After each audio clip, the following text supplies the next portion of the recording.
We're gonna lose everything. Alan Whitmore's voice thundered through the sleek corridors of Whitmore Technologies.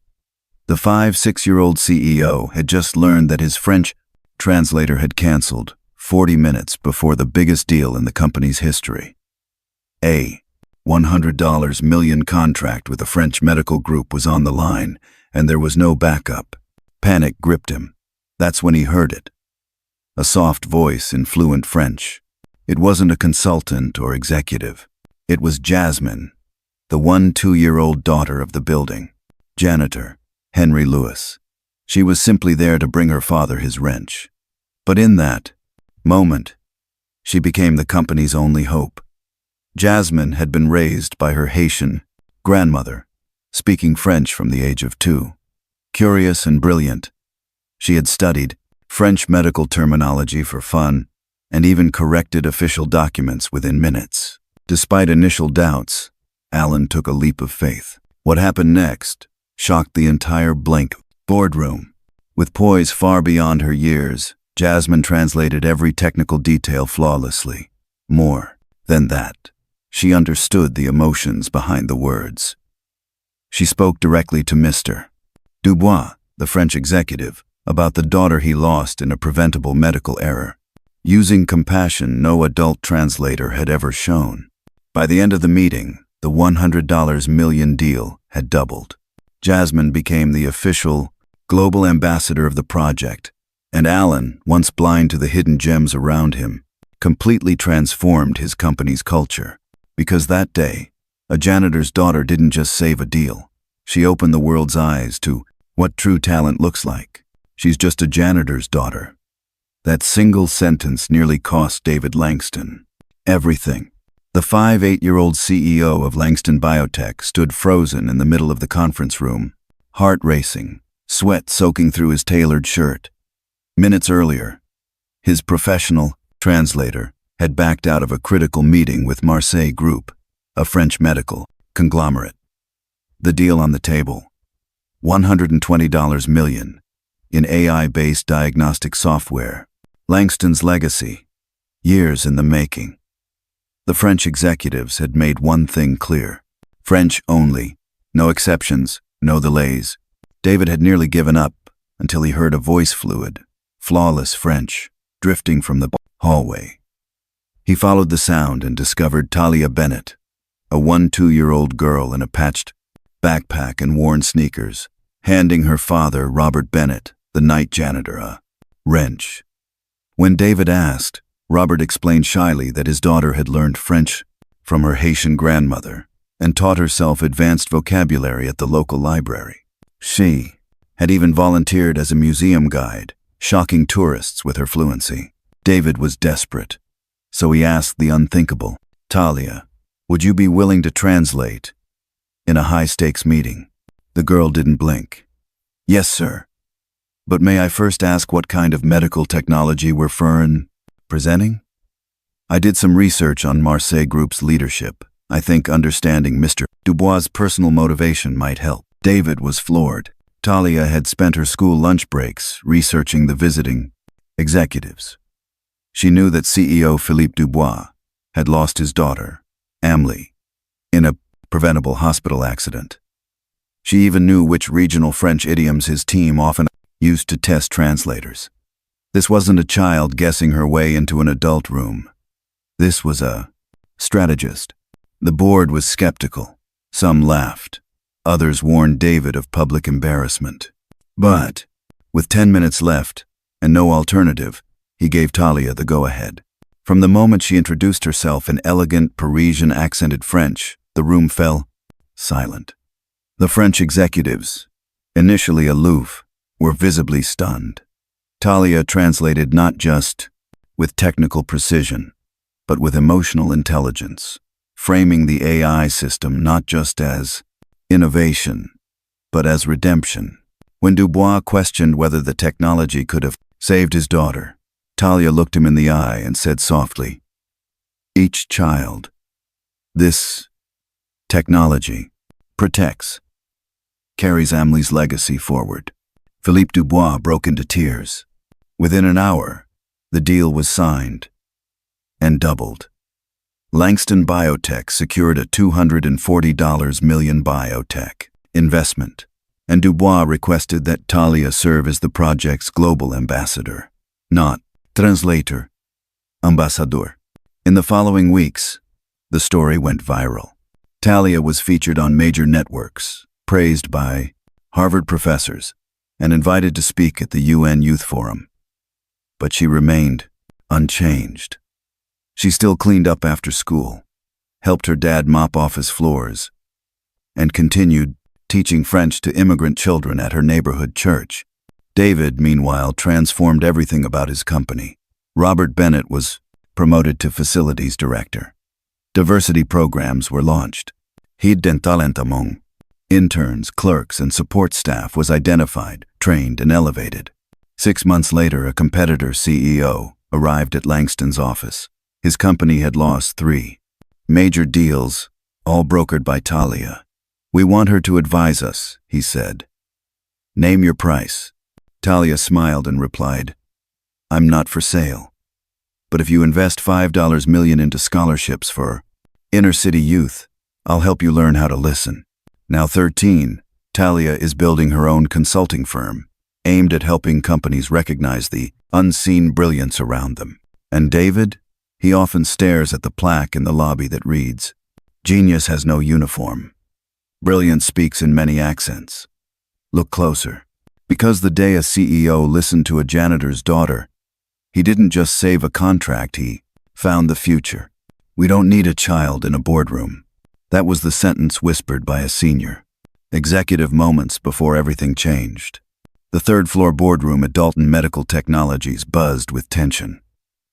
CEO Peter Caldwell, a sharp 60-year-old man known for his caution, stood at the head of the table, eyes fixed on the clock. In less than 10 minutes, top French executives from Marseille Biotech would walk in to review Dalton's pitch for a revolutionary diagnostic software. The $150 million deal could double the company's reach and keep hundreds of employees from layoffs. But one critical piece was missing. The French translator had just canceled. Unexpected emergency. All replacement agencies were fully booked for the holiday. The Marseille executives had made it clear. French only. No exceptions, no rescheduling. Panic set in. But just then, from the maintenance corridor, a gentle voice floated through the air speaking flawless French. Peter walked toward the sound and was stunned to find a 1-2-year-old girl in school uniform handing a wrench to the building janitor. Her name was Isabella Reed, and she was the daughter of Malcolm Reed, the overnight janitor who had worked at Dalton for 18 years. She had stopped by after school to give her dad his forgotten lunch. But what she accidentally gave the company was hope. Peter listened as Isabella explained in French how her Haitian grandmother had raised her, using only that language. Curious and gifted, she'd taught herself French medical terminology, volunteered at local hospitals, and regularly translated for immigrant patients at plies and church clinics. And more than that, she had researched Marseille Biotech's entire executive team out of pure curiosity. She knew CEO Philippe Dubois had lost his 1-2-year-old daughter, Amelie, to a diagnostic error. She had even memorized the regional idioms he often used in meetings, phrases that stumped most professional translators. The room didn't know what to make of her. Some thought Peter had lost his mind. Betting a $150 million deal on a middle schooler? Unthinkable. But Peter pressed for time, with no alternatives, looked Isabella in the eyes and asked, "Do you understand the risk if this fails?" "Yes," she answered calmly. "But if it works, maybe no other father will lose a daughter like Mr. Dubois did." That one sentence shattered Peter's hesitation. When the French team arrived, they were greeted not by a translator in a blazer, but by a soft-spoken girl who introduced herself as Isabella Reed, interpreter for Dalton Medical Technologies. In perfect French, she welcomed them and offered refreshments, acknowledging their jet lag and referencing a French poetry book Mr. Rousseau had once quoted. In an interview, the men were stunned. But more was to come. For the next hour, Isabella translated with breathtaking clarity. Every technical term, every ethical question, every regulatory nuance. She translated not just accurately, but with empathy. When Dubois asked about preventing diagnostic errors, Isabella paused, then said, softly, "He is asking if this technology can prevent another tragedy like Amli's.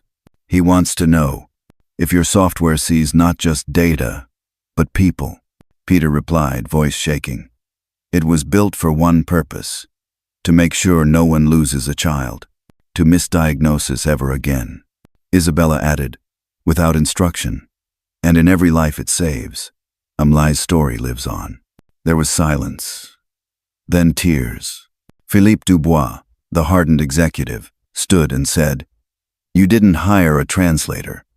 You invited a heart." He turned to Peter. "We will invest, not 150, but 300 million. And we want Isabella as our international ambassador."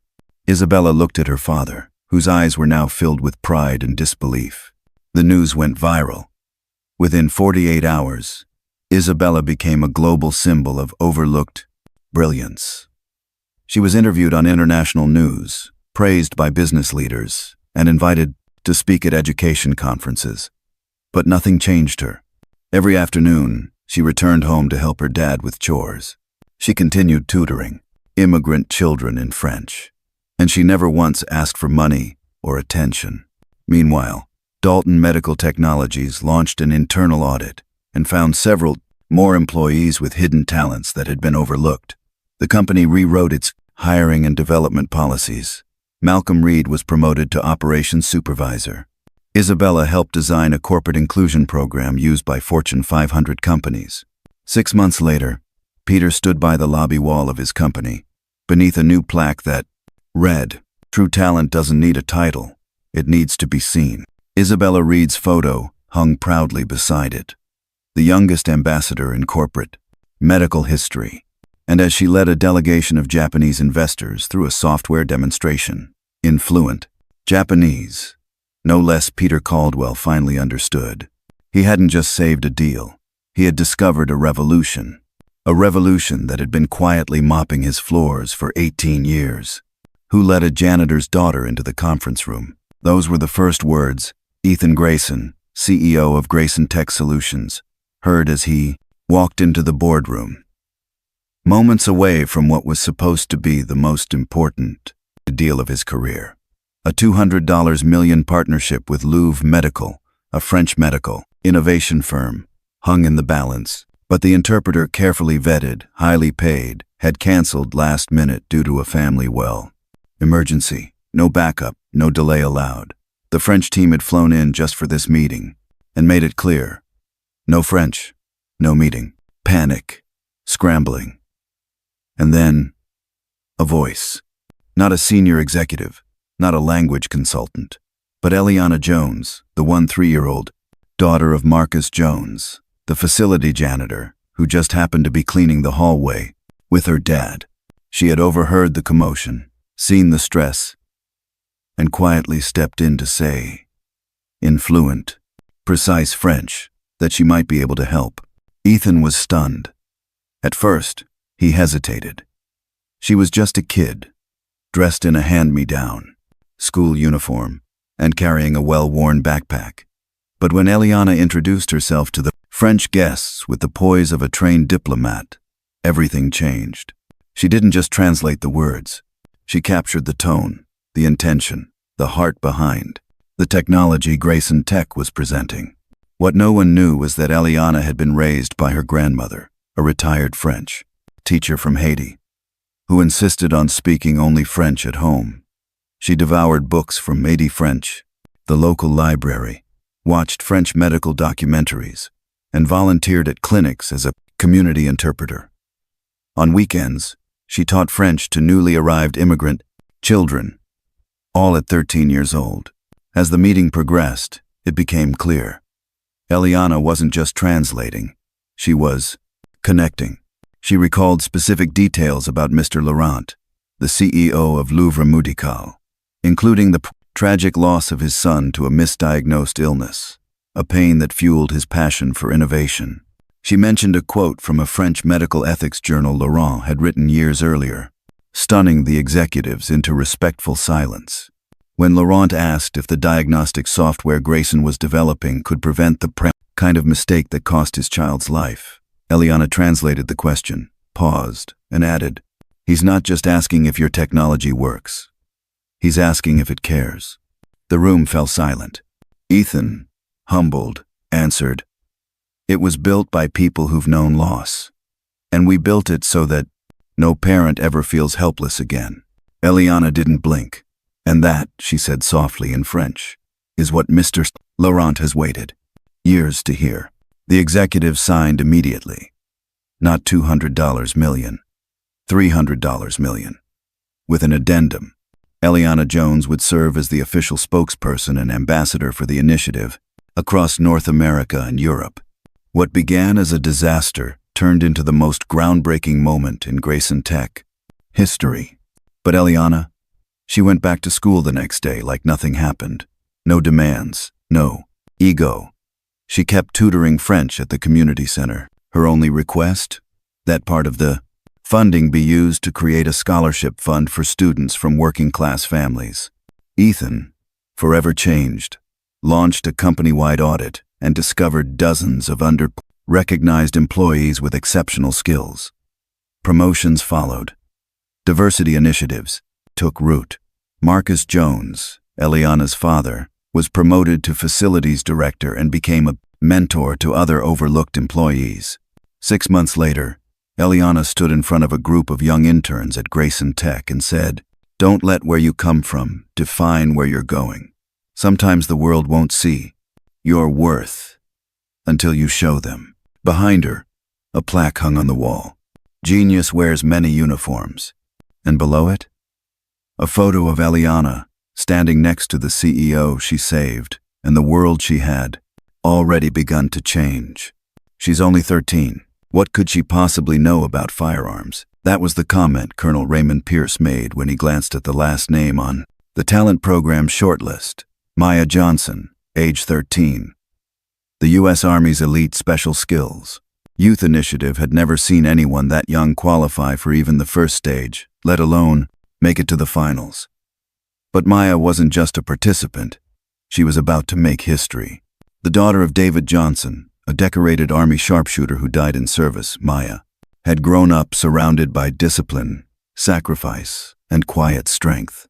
After her father's passing, she channeled her grief into focus, spending hours at the range, studying ballistics, and memorizing military-grade manuals.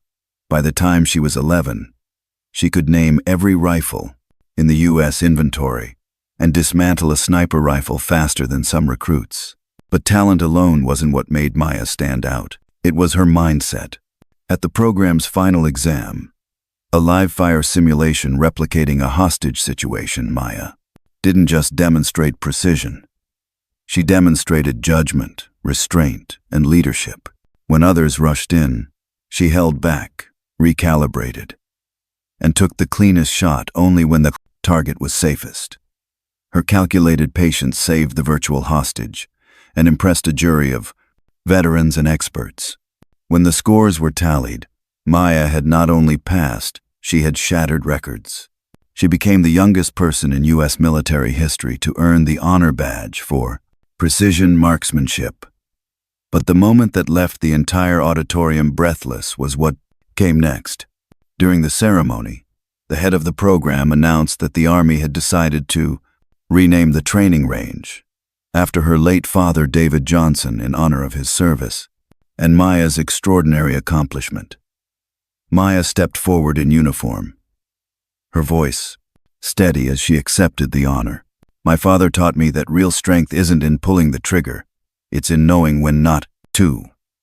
Today, I carry both his name and his discipline." The room gave her a standing ovation. What followed was nothing short of remarkable. Maya was invited to speak at military academies across the country. Top generals sought her insight into the psychology of youth training.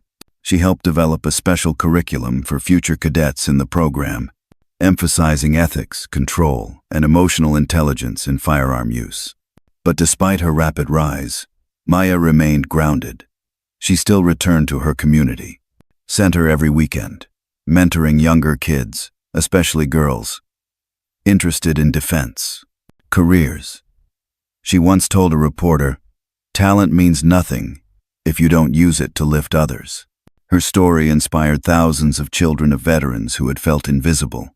Military publications dubbed her the Calm Fire, a reference to her incredible control under pressure. But for Maya, the spotlight wasn't the goal, it was the platform.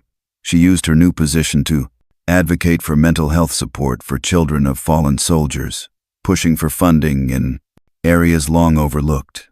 One moment that defined her came months later, when she was invited to the Pentagon to meet with senior officials.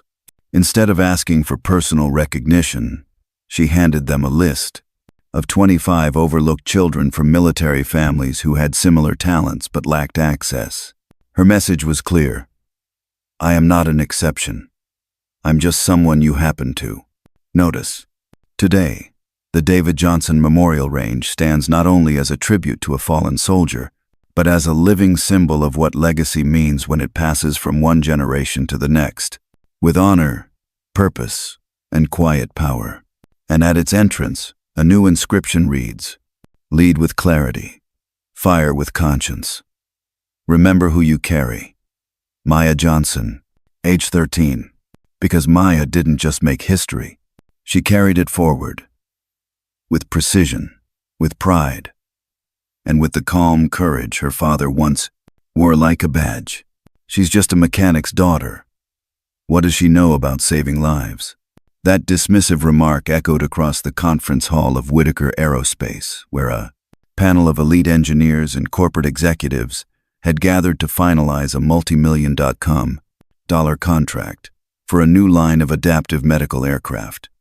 But the person who changed everything that day wasn't on the guest list. She was a 10-year-old black girl with oil-stained fingers and a stubborn streak of brilliance, Maya Thompson. Maya had always loved machines. While other kids played with dolls, she rebuilt toy engines and sketched blueprints from books she borrowed at the library. Her mother, Diana Thompson, a single parent and part-time airplane mechanic, nurtured her curiosity but never imagined her daughter would one day walk into a corporate boardroom and blow everyone away. It started when Andrew Whitaker, CEO of the aerospace firm and son of a powerful tycoon, found himself stranded on a runway with a private jet refusing to start. Mechanics were baffled. Time was running out. That's when Maya, tagging along with her mom, stepped forward and asked if she could take a look. The executives laughed. But Andrew, intrigued by her confidence, allowed it. Within 10 minutes, Maya pinpointed a faulty diagnostic module no one had noticed. She didn't just fix the issue. She explained why it failed, using terms even the chief engineer had overlooked. Andrew was stunned. "Who taught you this?" he asked. "My mom. And some books." Maya shrugged. Later that week, Andrew dug deeper. What he uncovered shocked him. Maya had unknowingly solved a design flaw that his company's own R&D team had missed for over a year. More startling? The flaw originated from stolen research. Her mother's research, submitted years earlier and dismissed without review. Andrew confronted his board and confirmed the worst. His late father had systematically erased contributions from workers like Diana, minority mechanics, contractors, and freelance inventors, labeling them support staff while profiting from their ideas. Ashamed and furious, Andrew invited Maya and Diana to present their designs publicly. At the showcase event, Maya stunned the room with her prototype for a modular aircraft support system designed to carry life-saving medical cargo to disaster zones. When asked how she came up with it, she said, "I remembered what my mom told me, that engines don't care who builds them, but people do. So I built one that doesn't need permission to do good." The crowd went silent. Then came a standing ovation. Andrew announced that not only would Maya's design go into production, he was launching a new fund to support young inventors from underserved communities, named Thompson Initiative. Maya, just 10 years old, became its first honorary ambassador. But Maya didn't stop there. She returned to her neighborhood garage and helped other kids build projects using scrap, parts, and donated tools. Within months, her initiative had spread to 5 states, supported by aerospace engineers who were inspired by her story. Meanwhile, Diana finally received credit and compensation for her stolen work. She was named co-lead engineer for the Whitaker Recovery Program. 6 months later, the first aircraft using Maya's support system delivered emergency supplies to hurricane victims in Louisiana. A child's sketch had become a lifeline for thousands. Today, Maya is a rising star in engineering, known not just for her talent, but for her humility. When asked what made her believe she could succeed, she replied, "Because my mom never told me I couldn't. And because machines don't care if your hands have grease on them. They care if you understand them." And above the entrance to the new Thompson Innovation Lab at Whitaker headquarters, there's a plaque that reads, "She didn't wait for permission. She just started building." Because Maya didn't need to be invited to change the world. She just needed someone to finally see her. "This is a private event. Maids don't belong here." Those were the words Victoria Blackwell heard as she stepped into the marble-floored ballroom of the Blackwood estate, dressed in an elegant midnight blue gown that shimmered under the chandelier lights. For months, she had scrubbed these very floors in silence, her identity hidden, her past erased by others' prejudice. But tonight, everything was about to change.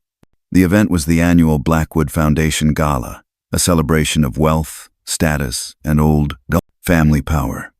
At the center of it all stood Richard Blackwood, the arrogant heir to a $1 billion fortune and CEO of Blackwood Industries.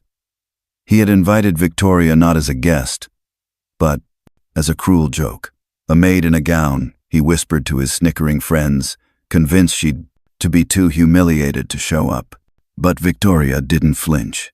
She walked in with quiet confidence, her posture regal, her head held high. The room fell, silent. Gasps rippled through the crowd, not just at her transformation, but at the unmistakable family ring on her finger. One Richard hadn't seen in years.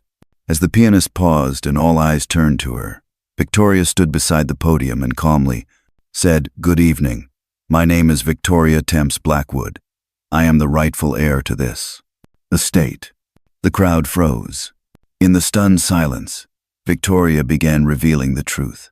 Years ago, her mother, Margaret Temps, had been in a secret relationship with Richard's father, Charles Blackwood, long before his marriage. When Margaret became pregnant, she was dismissed, silenced, and forced into hiding. Charles, racked with guilt, had written a letter and created a legal amendment to include Victoria in his will. But after his sudden death, that amendment mysteriously disappeared, and Richard took everything. What Richard didn't know was that Victoria had spent the past 2 years working undercover at the estate, gathering evidence, talking to old staff, collecting DNA, and quietly building her case. Tonight, she unveiled it all. A notarized confession from the family lawyer who had witnessed the lost will. A DNA test, proving her paternity. Photos, letters, and video testimonies from those who remembered the truth. And finally, a signed affidavit from Dr. Hamilton, the attending physician who had treated Charles before his death, revealing that his passing had been no accident, but a carefully orchestrated poisoning. The culprit? Richard. The room erupted. Guests gasped. Reporters scrambled. Richard tried to deny it all, but it was too late. Federal agents stepped in, presenting a warrant. He was arrested on the spot. What followed was one of the most shocking corporate upheavals in recent memory. Richard was charged with fraud, inheritance, theft, and conspiracy to commit murder. The board removed him within days. And Victoria? She inherited the company. But instead of seeking revenge, she sought restoration. She didn't fire the staff who had once looked down on her. She restructured the company, launched diversity initiatives, and created the Temps Foundation, honoring her mother's name, to provide education and housing for low-income families. She also adopted 2 children from the foster system, children who reminded her of herself, overlooked, unheard, underestimated. 6 months later, the same ballroom hosted a very different event, a scholarship banquet for underserved youth. This time, Victoria stood not as a guest, nor a maid, but as the CEO of a reimagined Blackwood Industries. And under the portrait of Charles Blackwood, now flanked by both his children, Victoria and the late Richard, was a new plaque that read, "Power is not proven by what you take. It's defined by what you choose to give back." Victoria T. Blackwood, because her story wasn't about revenge. It was about reclaiming her voice, her name, and building a legacy based not on bloodline, but on justice. And for the first time in Blackwood history, the person cleaning the floors was also the one writing the future. Everyone expected her to stay quiet.